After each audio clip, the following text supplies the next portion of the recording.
বিসমিল্লাহির রহমানির রহিম। বাড়ির সামনের ঘাস নিজেদের গরুতে কিন্তু কখনোই খায় না। কেন জানেন?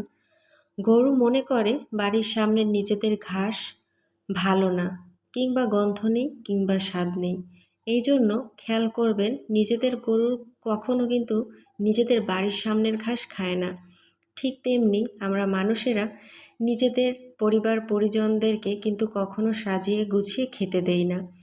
মনে করি এরা তো আমাদের নিজেদের লোক, তাই সাজিয়ে গুছিয়ে খেতে দেবার দরকারটা কি? তাই সেভাবে কোনো গুরুত্ব দেই না। কিন্তু বাইরে থেকে যখন কোনো মেহমান আমাদের বাসায় আসে, সেই জন্য কিন্তু অন্যরকম একটা তোড়জোড় শুরু হয়ে যায় ঘরের মধ্যে। যে বাইরে থেকে একটা মেহমান আসবে, সে দেখে কি না কি বলবে, ঘর সাজিয়ে রাখতে হবে, খাবার দাবার সুন্দরভাবে পরিবেশন করতে হবে, অনেক সুন্দর সুন্দর প্লেট বাটিতে খাবার দাবার পরিবেশন করতে হবে। আর এই সমস্ত জিনিসগুলো কিন্তু নিজেদের পরিবারের মানুষের সাথে কখনোই করি না। হয়তোবা যদি নিজেদের পরিবারের মানুষদেরকেও কখনো কখনো একটু সাজিয়ে গুছিয়ে সুন্দরভাবে পরিবেশন করে খেতে দেয়া যেত, হয়তোবা নিজেদের পরিবারের মানুষদেরকে একটু গুরুত্ব দিয়ে তাদের অন্যরকম একটু আপ্যায়ন করা যেতে পারত, তাহলে কিন্তু সম্পর্কগুলো আরও মিষ্টি এবং ভালোবাসার হতো, তাই না? আসসালামু আলাইকুম, হ্যালো এভরিওয়ান। সবাই কেমন আছেন? আশা করছি দেশ ও দেশের বাইরে, কাছে কিংবা দূরে, যে যেখান থেকে আজকের ভিডিওটা দেখছেন কিংবা দেখবেন, সবাই ভালো আছেন। আলহামদুলিল্লাহ, আল্লাহর অশেষ রহমতে আমরাও সবাই ভালো আছি।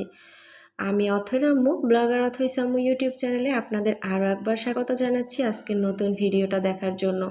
আশা করছি বরাবরের মতো আজকের ভিডিওটা আপনাদের কাছে একটু হলেও ভালো লাগবে, তাই অনুরোধ করছি স্কিপ না করে সম্পূর্ণ ভিডিও সঙ্গে থাকুন।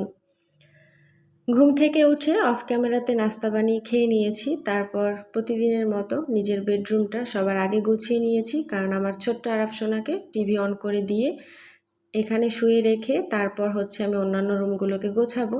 তো অফ ক্যামেরাতে আজকে সেই সব রুমগুলো গুছিয়ে ফেলেছি, সেগুলো আর আপনাদের সাথে শেয়ার করিনি, কারণ হচ্ছে প্রতিদিন তো এই একই ভিডিও আপনাদের সাথে শেয়ার করি, এই জন্য আর আজকে শেয়ার করলাম না। অফ ক্যামেরাতে সব কিছু গুছিয়ে ফেলেছি।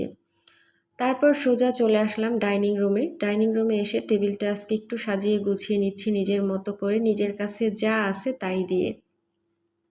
কেন বলেন তো? হ্যাঁ, ঠিক ধরেছেন।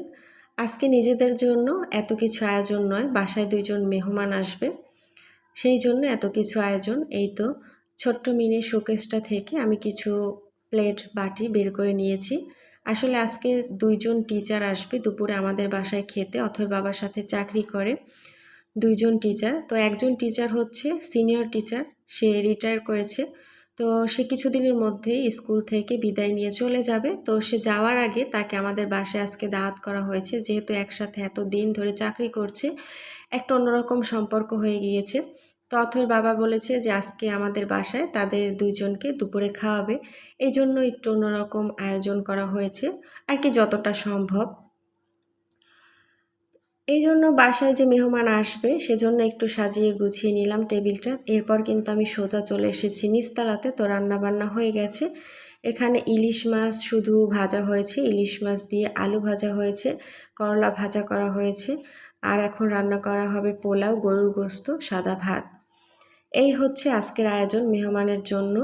আসলে মধ্যবিত্ত বলে কথা, এর চেয়ে বেশি আয়োজন করা আমাদের পক্ষে আর হয়ে ওঠে না। অনেকে তো অনেক কিছু দিয়ে টেবিল ভর্তি করে মেহমান আপ্যায়ন করে, তবে আমাদের আল্লাহ যা সামর্থ্য দিয়েছে তাই নিয়ে আমরা শুকরিয়া আদায় করি আর ভালো থাকার চেষ্টা করি।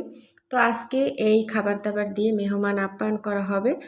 এখানে চুলায় গরম পানি দিয়েছি আমি, আর এখানে ভাত উঠিয়ে রেখেছি। এখন এই যে দেখেন, আর এই যে গরম পানিটা, সেই গরম পানিটা দিয়ে আমি পোলাও বসাবো। ওইদিকে কিন্তু আমি রাইস কুকারে পোলাও কষাচ্ছি। তো আপনাদের সাথে এদিক থেকে আবার একটু শেয়ার করলাম, প্রেশার কুকারে মাংসটা সিদ্ধ করা হয়ে গেছে, তবে ঝোলের পরিমাণটা একটু বেশি থাকার কারণে এখন আবার কড়াইতে দিয়ে একটু জাল করে নেব যাতে ঝোলটা কমে যায়।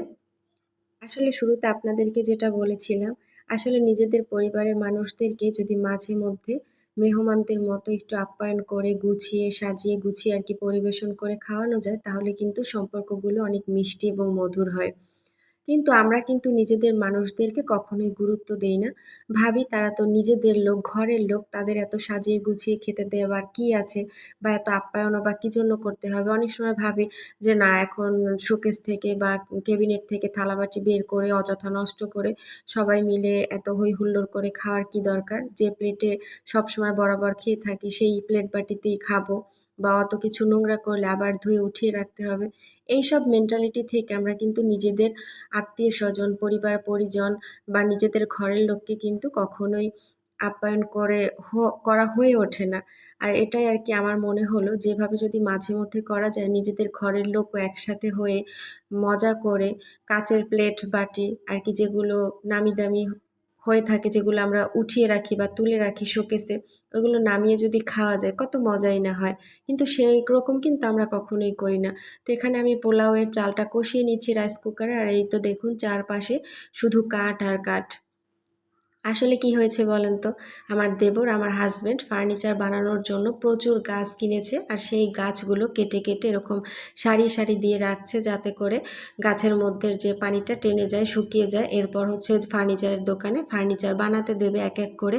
কারণ আমাদের বিল্ডিংটা যেহেতু নতুন, আর নতুন বাড়িতে আমরা উঠেছি 1 বছর হয়ে গেছে, তো এখন পর্যন্ত আমাদের রুমগুলোতে ফার্নিচার সেরকমভাবে বানানো হয়নি। তো আমরা ফার্নিচার কিনবো না, এক এক করে ধীরে সুস্থে টাকা জমিয়ে জমিয়ে ফার্নিচার বানাবো, আর সেজন্যই কাঠ কেটে কেটে রাখা হচ্ছে। এখানে কিন্তু প্রেসার কুকারটা থেকে আমি মাংসটা বের করে নিয়েছি একটু ঝোল টানাবো বলে। তো এই তো কড়াইতে দিয়ে এখন আমি জাল করে নিচ্ছি। প্রিয় ভাই ও বোনেরা, যারা এখন পর্যন্ত আমার ভিডিওতে একটা লাইক দেন নাই, প্লিজ একটা লাইক দিয়ে দেবেন। যারা এখন পর্যন্ত আমার চ্যানেলটা সাবস্ক্রাইব করেন নাই, আমার চ্যানেলটা সাবস্ক্রাইব করে রাখবেন। সাবস্ক্রাইব করার সময় পাশে থাকা বেল আইকনের অল অপশনটা সিলেক্ট করে রাখবেন। এতে করে আমি ভিডিও ছাড়া মাত্র নোটিফিকেশন আপনার মোবাইলে চলে যাবে, আর আপনি আপনার সময় সুযোগ বুঝে ভিডিওটা দেখে নিতে পারবেন। এখানে কিন্তু পোলাও রান্না করা হয়েছে, সেটা আপনাদের সাথে একটু শেয়ার করলাম। পোলাওয়ের চালটা কিন্তু আমি রাইস কুকারে ভালোভাবে কষিয়ে চুলায় যে গরম পানি ছিল সেটা এনে দিয়েছিলাম। তারপর কিন্তু পোলাওটা রান্না করা হয়েছে, সেটা আপনাদের সাথে শেয়ার করেছি। সব খাবার দাবার নিয়ে আমি কিন্তু একদম দোতলাতে চলে এসেছি। এসে বাটিতে বাটিতে আবার সুন্দরভাবে বেড়ে এই তো সাজিয়ে গুছিয়ে রেখেছি। এখন পর্যন্ত কিন্তু মেহমান বাসায় আসেনি। এখন আর কি তারা সবাই জুমার নামাজ পড়ছে, জুমার নামাজ পড়ে সোজা আমাদের বাসায় আসবে। এসে যাতে একটু ঠান্ডা শরবত খেতে পারে, সেই জন্য কিন্তু আমি এখানে একটু ঠান্ডা লেবুর শরবত বানিয়েও রেখেছি। কিছুক্ষণের মধ্যেই তারা এসে যাবে, 2-1 মিনিটের মধ্যে। তা আমি সময়টা দেখেছি, আমাকে বলে গিয়েছিল অথর বাবা যে কয়টার সময় আসবে। তো তার আগে সব কিছু রেডি করে আমি একটু ভিডিও করে নিয়েছি আপনাদের সাথে শেয়ার করব বলে। আর এই যে এখান থেকে দেখতে পাচ্ছেন খাওয়া দাওয়া কিন্তু অলরেডি তারা শেষ করে রেস্ট নিচ্ছে পাশের রুমে। তো আমি এসেছি এখন টেবিলটা পরিষ্কার করে নিচ্ছি। বাচ্চাদের খাওয়া হয়ে গেছে, বাচ্চাদের বলতে 2 ছেলেকে খাইয়ে দিয়েছি, আর অথের বাবা টিচারদের সাথেই খেতে বসেছিল। আমি তখন ছিলাম না। তারা যখন খেয়ে দিয়ে অন্য রুমে রেস্ট করার জন্য গেছে, তখন আমি বের হয়ে এখন এসেছি। আর এই তো এসে আমি টেবিলটা পরিষ্কার করে নিয়েছি। এখন আমি আর আমার মেয়ে, 2 মা মেয়ে মিলে এখন খেতে বসবো। তো অপরিষ্কার টেবিলে তো আর খাওয়া যায় না, সেজন্য আগে টেবিলটা পরিষ্কার করে নিয়েছি। এখন এই তো খাবার বেড়ে নিচ্ছি আমাদের দুজনার জন্য, এখন খেতে বসবো। তো আজকের ভিডিওটা আপনাদের কাছে কেমন লাগলো সেটা কিন্তু অবশ্যই ছোট্ট একটা কমেন্টের মাধ্যমে জানাতে ভুলবেন না। আজকে আমি অনেক কষ্টে শিষ্টে এই ভিডিওগুলো করেছি, যেহেতু নিচতলার ভিডিওগুলো নিতে আমার অনেক কষ্ট হয় সবার মধ্য থেকে।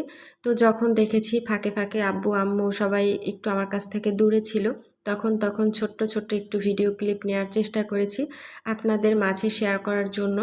তো আজকের ভিডিও এই পর্যন্ত, দেখা হবে নতুন কোনো ভিডিওতে। ভালো থাকবেন, আল্লাহ হাফেজ।